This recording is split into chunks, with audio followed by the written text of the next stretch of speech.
Welcome to my channel your instructor. बिस्मिल्लाहिर्रहमानिर्रहीम। शुरू अल्लाह के नाम से जो बड़ा मेहरबान और नहायत रहम वाला है। बिस्मिल्लाहिर्रहमानिर्रहीम। आज हम एक नए सबक के साथ आपके साथ हाजिर हैं। आज की वीडियो का मकसद ये है कि बच्चों को ये बताया जाए कि उन्होंने किसी भी चीज़ का रट्टा नहीं लगाना।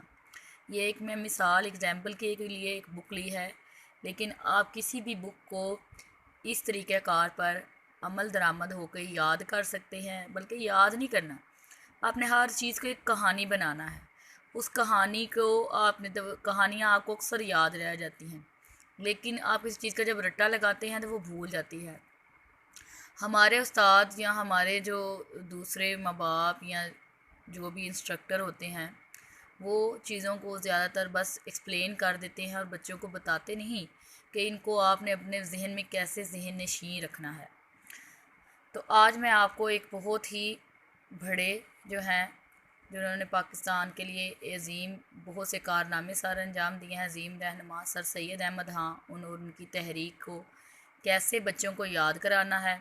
और बच्चे अगर देख रहे हैं, स्टूडेंट्स इन इस वीडियो को देख रहे हैं, तो उनको ये वीडियो देख के अंदाज़ा हो जाएगा कि वो आज तक कैसे ही रट्टा लगाते में नाकाम रहे। अब उनको चीज़ों को याद करना बड़ा आसान हो जाएगा और आप किसी भी सब्जेक्ट को ऐसे ही याद करें। अब जैसे इस तरह एक मिसाल है सर सैयद अहमद ख़ान और तहरीक अलीगढ़। आपको अगर सवाल आ जाता है तो बड़े बच्चे कहते हैं जी हमने बड़ा लिखा था लेकिन हमारे मार्क्स कम आए, या हमें चीज़ें A to Z याद नहीं होती, मोटा मोटा याद रह जाता है। तो आपने उस मोटे मोटे को कैसे बारीक बारीक याद करना है, वो मैं इस आज की वीडियो में आपको बताऊंगी। टिप नंबर 1, आपने क्या करना है, कोई भी सबक है, कोई भी किताब है, उसको पहले एक बार आपने गो थ्रू करना है। गो थ्रू रीडिंग करनी है। रीडिंग करने के बाद आप उसमें अहम पॉइंट खुद ढूंढेंगे। आपने अपनी ये सलाहियत बढ़ानी है। जैसे अब मैं आपको बताऊंगी कि ये कैसे करना है। अल्लाह ताला ने मुसलमानों के तहफ़्फ़ुज़ के लिए सर सैयद अहमद ख़ान की शक्ल में एक अजीम रहनुमा भेजा। तो आपको कभी कभी होता है बीच में से याद रह जाता है, लेकिन आपको ओपनिंग लाइन ही भूल जाती है। जब भी कोई टीचर आपका पेपर चेक करेगा तो वो ये देखेगा कि इसने जो ओपनिंग लाइन थी क्या वो वैसे ही लिखी है। अगर आपने जैसे बुक में लिखा हुआ है वैसे ही छापेंगे तो आपको फुल मार्क्स देंगे। ये ऐसा है ज़रूर है, लेकिन अगर आप इन चीज़ों को और मज़ीद डिटेल में याद रखें तो आपका एक इम्प्रेशन अच्छा पड़ता है और 2-3 लाइनें पढ़ने के बाद ही इंस्ट्रक्टर को पता चल जाता है कि आपने आगे क्या लिखा होगा। अब इस लाइन में आप देखें कि इसमें हाईलाइट चीज़ क्या है कि अजीम रहनुमा। आपने याद रखा, चले जी सर सैयद अहमद ख़ान क्या थे, एक अजीम रहनुमा थे। चले जी, वो अजीम रहनुमा थे। उनकी दूरस निगाहों ने सारी सूरत हाल अच्छी तरह भांप ली थी। उन्होंने क्या किया था, आपने नेक्स्ट अपने क्वेश्चन दिमाग में रखना है कि अच्छा जी सर सैयद अहमद ख़ान अजीम रहनुमा तो थे, लेकिन उन्होंने किया क्या था। उन्होंने सारी सूरत हाल यानी लोगों की जो सूरत हाल थी उसको भांप लिया था मुसलमानों की। फिर उसके बाद क्या किया था, जब उन्होंने सूरत हाल भांप ली तो उन्होंने उस सूरत हाल से निपटने के लिए क्या काम अंजाम दिया। उन्होंने क्या किया कि मिलत इस्लामिया को नापीद होने से बचाने के लिए आपने बरसगीर में एक बड़ी तहरीक चलाई कि इस सूरत हाल से निपटने के लिए उन्होंने एक बड़ी तहरीक चलाई थी।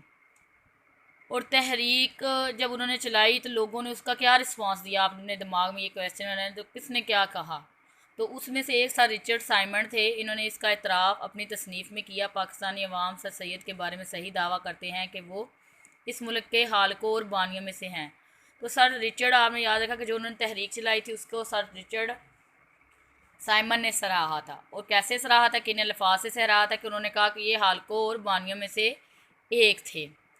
इस तहरीक के और कौन से, अब तहरीक जब चलाई है तो एक बंदा तो ना चला सकता, तो आपने याद रखना है कि वो ज़्यादातर लोगों ने चलाई थी। और उसमें कौन कौन से लोग थे, मोहसिन मलिक, वक़ार मलिक, मौलाना शिबली नुमानी, मौलाना अल्ताफ़ हुसैन हाली और मौलाना चिराग अली ख़ान ख़ास तौर पर काबिल ज़िक्र हैं। अब आपने इसमें पहला स्टेप कर लिया कि वो क्या थे, अजीम रहनुमा। अजीम रहनुमा ने क्या किया, सूरत हाल को भांपा। सूरत हाल को भांपने के बाद उन्होंने एक तहरीक चलाई। तहरीक चलाने के बाद उनकी जो तहरीक थी उसमें किसने उसका जो है सराहा, सर रिचर्ड ने। और सर रिचर्ड ने जब उसे सराहा तो क्या उस तहरीक में कौन कौन से दूसरे लोग थे, वो ये 3-4 नाम हैं जो आपने याद, इन नामों को भी याद रखने का तरीका, आप इससे एक कहानी बना सकते हैं। मतलब मोहसिन मलिक गए वकार मलिक के पास। वकार मलिक के पास जाने के बाद उन्होंने मौलाना शिबली के कहा उसके घर चलते हैं। उसके घर जाकर तो उन्होंने कहा कि यार हम तो 3 लोग हैं तो ये कम है, तो हम क्यों ना मौलाना अल्ताफ़ सैन हाली को भी इसमें डाल लें। फिर वो उसके घर चले गए। और ऐसे आपने जितनी भी लंबी लिस्ट हो तो आपने लोगों को जैसे अपने दोस्तों के नाम याद करते हैं ऐसे ही इन सारे नामों को याद कर सकते हैं कि हमने ये काम करना था, अच्छा मैं बैठा फिर उसके साथ गया, उधर से आए, और ऐसे करके वो एक आप जब भी किसी भी चीज़ को एक स्टोरी और समझ के पढ़ना शुरू कर देंगे तो वो आपको याद करने की ज़रूरत नहीं रहती। ये एक बार देखे मैंने अभी, ये एक बार करने के बाद ये बिल्कुल मैं आपको सुना भी सकती हूँ, हालांकि ये मुझे पढ़े हुए भी मेरा है 12 से 14 साल हो गए हैं, लेकिन ये सिर्फ एक पैराग्राफ मैं आपको बताऊंगी कि ये मैं आपको समझाने के लिए 5 मिनट की वीडियो 6 मिनट की बनाऊंगी, लेकिन ये मेरे लिए 2 मिनट का काम। इन लोगों ने वो कारा है नुमाया जाम दिए कि आने वाली मुस्लिम नस्लें भी जितनी इनकी कदर करें कम है, कि उनकी इस जो है स्ट्रगल, इस तहरीक के नतीजे में मुस्लिम लोगों ने उनका क्या कहा मुस्लिम नस्लों ने, और उन्हें क्या करना चाहिए। सर सैयद और उनके साथियों ने अलीगढ़ तहरीक को एक हमागीर और जामिया तहरीक बना दिया। मतलब उस तहरीक का नाम क्या था, अब इस लाइन में वो ये बता रहे हैं, तो आप याद, उन्होंने जो बड़ी तहरीक चलाई थी उसका नाम था तहरीक अलीगढ़। यूँ मुसलमानों की निशात सानिया का आगाज़ हुआ। इनकी कारकर्दगी के मुख्तलिफ पहलू दर्ज झेल हैं। वीडियो को मैं ज़्यादा लंबा नहीं बनाऊंगी, अगर आपको समझ आ जाए तो इतने से पहले मैं आपको समझ कि आपने, अब इसमें मैंने हाईलाइट किया हुआ है, ये देखें, अजीम रहनुमा। उसके बाद मैंने बताया कि उन्होंने पाकिस्तानी अवाम का दावा, ये एक आपने बना ली खुद से हेडिंग। फिर उसके बाद उस दावे के नतीजे, दावा क्या था वो याद रखना है। उसके बाद उसमें के लोग कौन थे तहरीक में।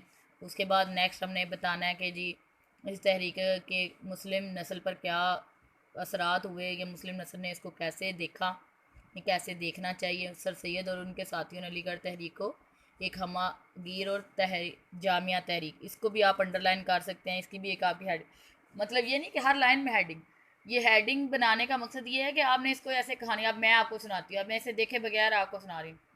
ये सर सैयद अहमद हाँ एक अजीम रहनुमा थे, तो उन्होंने मुसलमानों की जो सूरत हाल है उसको भांप लिया था। उस सूरत हाल से निपटने के लिए उन्होंने एक बड़ी तहरीक चलाई, जिसे सर रिचर्ड साइमन ने बहुत एतराफ़ किया इसका। और उन्होंने कहा कि पाकिस्तानी अवाम सर सैयद के बारे में सही दावा करते हैं कि वो मुस्लिम मुल्क के हालकोर बानियों में से थे। और इस तहरीक में जो दीगर लोग शामिल थे उन उसमें मोहसिन मलिक थे, वकार मलिक थे, मौलाना शिबली नुमानी, मौलाना अल्ताफ़ सैन हाली और मौलाना चिराग अली थे। इन लोगों ने वो कारहाय सारा अंजाम दिया कि मुस्लिम नस्लें इनकी जितनी भी कदर करें कम हैं। सर सैयद और इनके साथियों ने अलीगढ़ तहरीक को हमागीर और जामिया तहरीक बना दिया। मुसलमानों की निशात सानिया का आगाज़ हो चुका था और इस आगाज़ की इनकी कारकर्दगी के मुख्तलिफ पहलू दर्ज हैं। अब देखें इसमें 19-20 का फ़र्क आया है, लेकिन आपने हर पॉइंट जो है वो डिस्क्राइब कर दिया जो पहले पैराग्राफ में था, ठीक है। और इसको याद करने के लिए आपको कोई आधा पौना घंटा भी नहीं लगा। अगर ये उस्ताद अपने बच्चों को ऐसे ही ट्रिक से पढ़ाएं और उन्हें बताएं कि आपने जब ये समझाने बच्चों को कोई भी चीज़ एक्सप्लेन करने के बाद उनको ये तरीक़ाकार अगर आप बता देते हैं कि किस तरीके से आप इसे अपने जहन में याद रखें, रट्टा ना लगवाएं। जितना बच्चे रट्टा लगाएंगे या वो कोई भी बुक होगी वो पढ़ने के बाद 1-2 साल बाद भूल जाएंगे। हमारी आज की तलीमी निज़ाम में प्रॉब्लम ही ये है कि बच्चों को बार बार रट्टा लगवाया जाता है। टेस्ट सिस्टम बहुत ज़्यादा आ गया है, बच्चे टेस्ट देते रहते हैं सिवाय मैथ के। मैंने तो ये भी देखा है कि बच्चे मैथ्स के क्वेश्चनों को भी रट्टा लगा रहे होते हैं। असातिज़ा बहुत अच्छे हैं, काबिल हैं, लेकिन आप अपनी ज़िम्मेदारी को ज़रा समझें। हमने इस कौम को एक अच्छी कौम बनाना है और अल्लाह करे कि इसमें ऐसे रहनुमा आएँ जो कि सिर्फ़ किताबें पढ़ें नहीं, उनको हज़म करें, इल्म सिर्फ़ हासिल नहीं करें, उस इल्म पर चलना भी सीखें, लोगों की खिदमत करने का जज्बा पैदा करें उनमें, और ये उस्ताज़ा का ही काम है। अल्लाह करे अल्लाह आप सबको भी और मुझे भी एक अच्छा उस्ताद बनने की तौफ़ीक अता करे। इसी अज़म और इसी उम्मीद के साथ मैं आज की वीडियो को ख़त्म कर रही हूँ कि आप मेरी इस वीडियो को देखकर ज़रूर लाइक, शेयर और सराहेंगे, और आप मेरी ऐसे ही हौसला अफजाई जैसे भी कर रहे हैं करते रहेंगे। अल्लाह हाफिज़, फ़ी अमानुल्लाह। Thank you very much. मेरे चैनल को सब्सक्राइब, लाइक और शेयर करें।